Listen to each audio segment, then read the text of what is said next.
सब देखिए के जरता कि आगे कैसे बढ़ता। जवन कोई नहीं कोइल करे त हद कोई दिहल करे। जवन कोई नहीं कोइल करे से बेहतर कोई दिहल करे। सब देखिए के जरता कि आगे कैसे बढ़ता। पटादार देख के जरता कि आगे कैसे बढ़ता। रिश्तेदार देख के जरता कि आगे कैसे बढ़ता। जवन कोई नहीं कोइल करे उसे हद कोई दिहल करे। जवन कोई नहीं कोइल करे उसे हद कोई दिहल करे। पटादार देख के जरता कि आगे कैसे बढ़ता।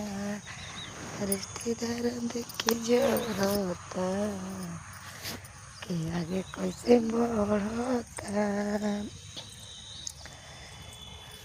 देयाद देख के जरता कि आगे कैसे बढ़ता। देखी गौवा के लोग जरता कि आगे कैसे बढ़ता। जवन कोई नहीं कोइल करे उसे हद कोई दिहल करे। सब देखिए के जरता कि आगे कैसे बढ़ता। रिश्तेदार देख के जरता कि आगे कैसे बढ़ता।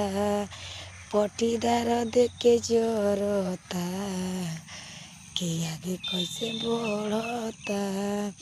ईदेयाद देख के जरता कि आगे कैसे बढ़ता। जवन कोई नहीं कोइल करे उसे हद कोई दिहल करे। जवन कोइल न गौआ रे उसे हद कोई दिहल करे। देखिए के सब जरता कि आगे कैसे बढ़ता। रिश्तेदार देख के जरता कि आगे कैसे बढ़ता। पटादार देख के जरता कि आगे कैसे बढ़ता।